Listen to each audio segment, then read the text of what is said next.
Salve, gente linda! Eu sou Andréa de Martinez e te dou as boas-vindas aqui no canal das Trufemos para que você, junto comigo, possamos refletir um pouco mais sobre a alunação de Capricórnio. Essa começou no dia 11 de novembro e, e que aqui existem alguns movimentos bastante significativos para que a gente possa ir ampliando ao longo dos meses, por sinal. Mesmo porque a conjunção de Sol e Lua, que compreende a Lua nova, não necessariamente retrata a semeadura de algo novo, ainda mais tratando-se de Capricórnio. Capricórnio guarda essa estrutura também, né? É esse lugar de reconhecimento, vai falar da forma como nos organizamos, tanto socialmente, mas como nos organizamos fisicamente, emocionalmente, para atingir, alcançar objetivos, metas e reconhecimento.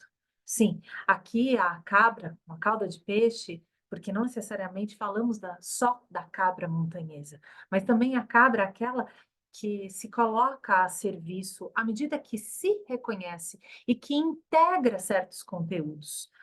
Saturno, que é o planeta regente de Capricórnio, tem essa capacidade de nos colocar de frente aos desafios, nos questionamentos, nas angústias, para que a partir do que se vê, por mais difícil que seja, é como se pudéssemos ter a oportunidade de reconhecer e integrar, né, quase que coagulando certos conteúdos, e a partir de então a consciência vem e a escolha, e que onde houver escolha, existe também a liberdade do quanto eu me coloco disponível e comprometida, né? Que são, inclusive, habilidades que Capricórnio tem para nos dar. Onde a gente tiver Capricórnio, possivelmente essa linguagem seja solicitada, essa atitude de compromisso, de responsabilidade, de trazer consciência, né, para certas coisas, aqui condutas, e muitas vezes Capricórnio, assim como Saturno em trânsito, ou Saturno no nosso mapa natal, vai nos levar a obstáculos, sim, a estados limitadores, porque aqui, e só nesse resfriar, nesse lugar onde existe uma carga, né? O elemento de Saturno, por exemplo, é o chumbo. É quando nos revestimos de uma capa de chumbo, onde a vida se torna, às vezes, pesada, onde o tempo desacelera, onde é necessário, e se faz necessário, dar uma pausa para observar e refletir, para amadurecer certos conteúdos. Toda um desenho no céu conspira alguns movimentos, que aqui é como se a vida de fato convidasse a gente a olhar diferente. É quase como se viesse algum movimento que nos ajudasse a esfregar os olhos e enxergar com mais nitidez. Saturno é o último planeta a ser visto a olho nu. Ele é como se pudesse, de fato, nos lembrar sobre essa membrana, né, do inconsciente para a consciência. Ele que nos coloca em contato com as superfícies, com os estados limitadores, os contornos, que aqui vão também falar sobre a pele, vão falar sobre as nossas estruturas, vão falar sobre os nossos ossos, sobre os nossos dentes, mas como nós nos organizamos enquanto coletivo para estar onde certos valores nos levam por estar, né? Então, aqui também existe todo um convite que não necessariamente chega em 2024, mas veio desde 2023, quando a gente teve, então, uma série de eclipses acontecendo no eixo de Touro e Escorpião. Quais valores estavam, então, disponíveis para o desapego e quais vão nos trazer, então, condições de semeadura, de plantio e de novos estados de segurança, né? Aqui, a temporada de eclipses, de alguma forma, veio nos trazer essa mensagem, não é mesmo? Então, assim, eu vou compartilhar o mapa, porque talvez fique sempre interessante aqui. Vamos lá.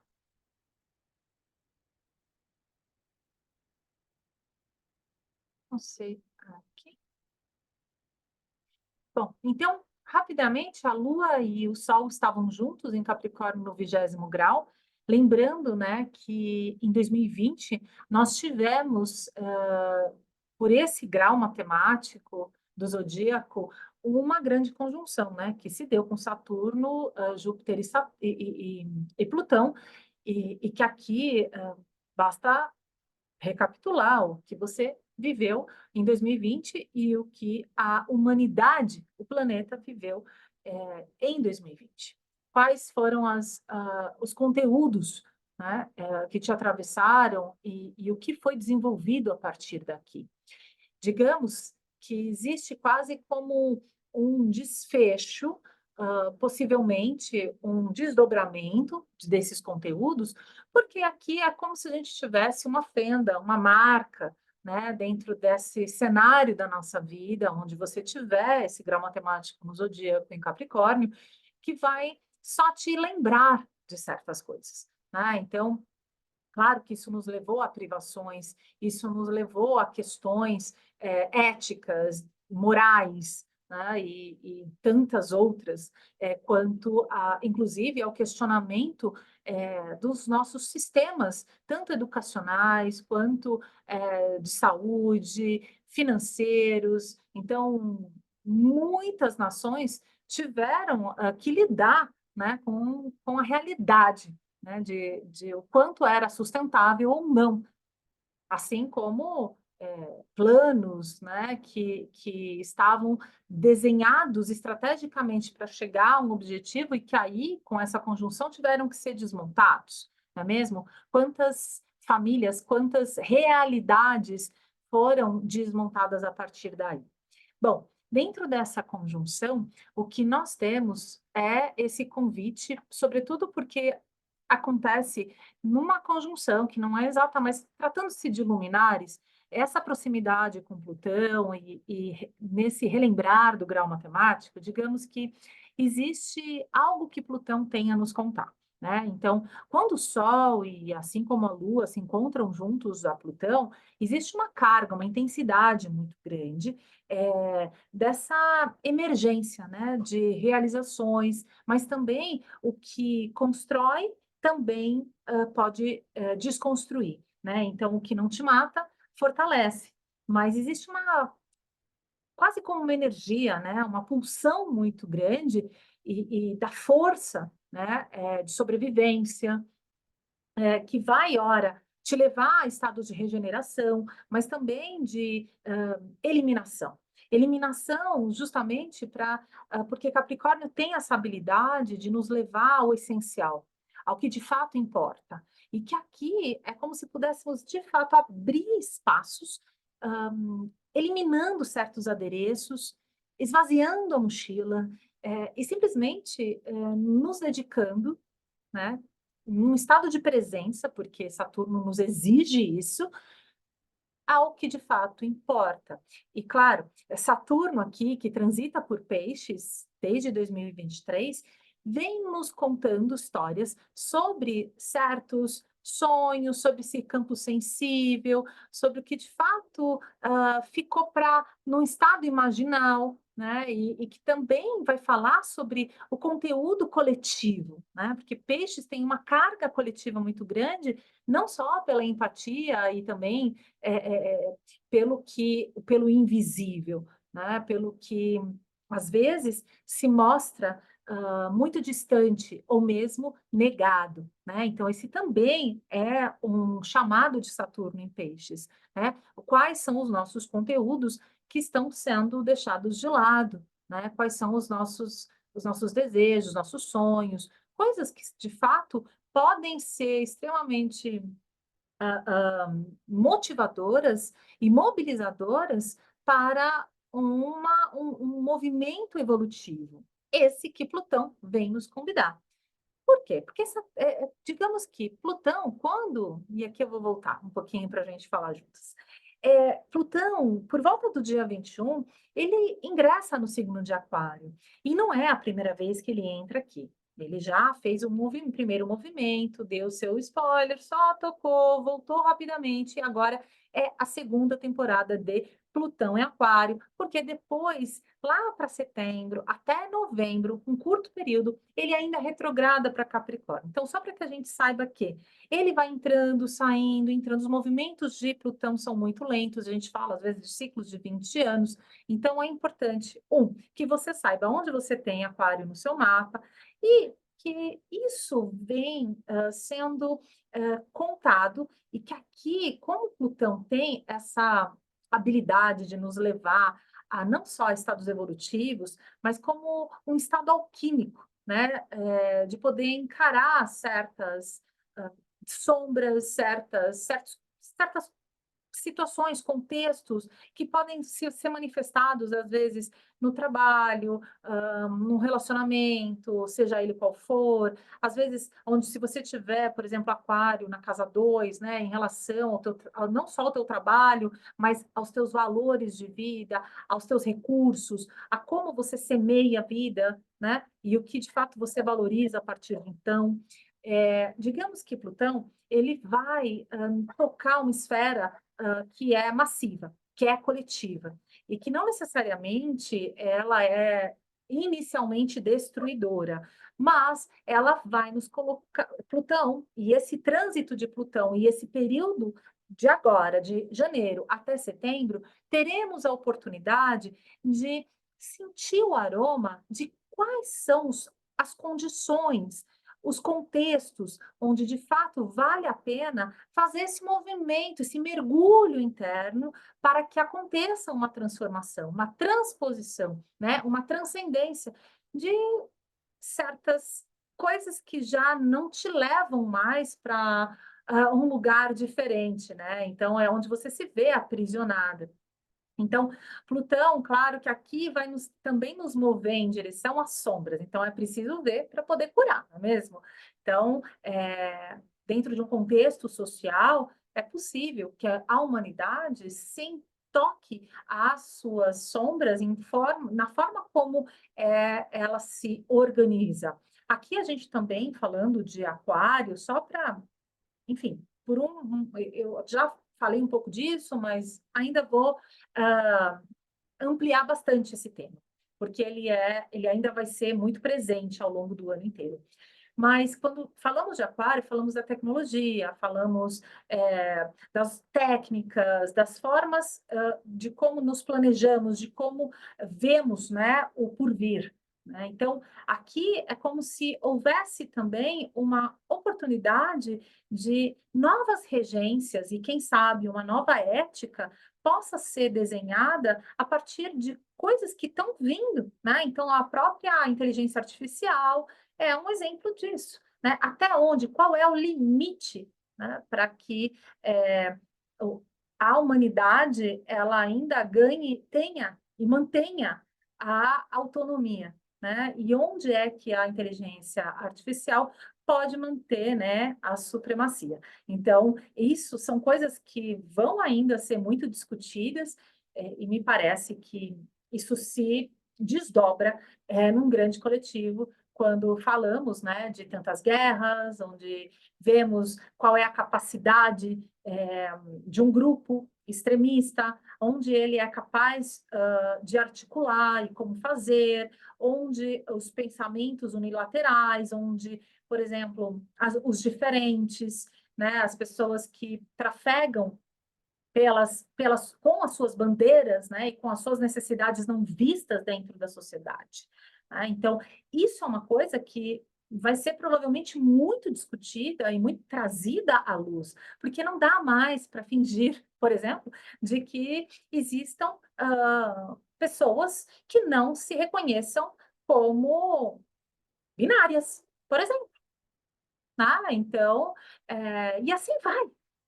Então, é como se a gente pudesse acessar novas possibilidades para que a humanidade se organize e evolua, né? Mas para isso, ainda é preciso olhar para o que não está bom, né? Então, para o que falta, porque ainda está arcaico, né?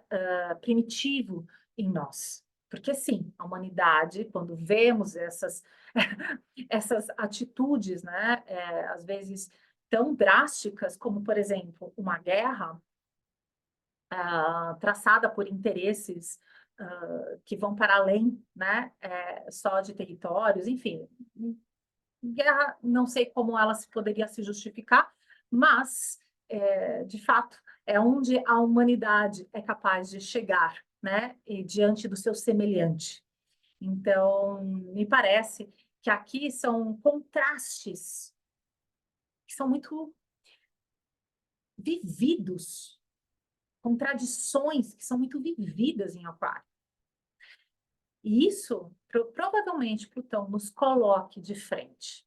Pois bem, ampliei demais aqui a minha reflexão de Aquário, de Plutão em Aquário, mas eu também queria falar sobre certos aspectos dessa alunação que vem falando. Então, eu vou compartilhar de novo aqui o mapa, porque temos ainda alguns detalhes por falar.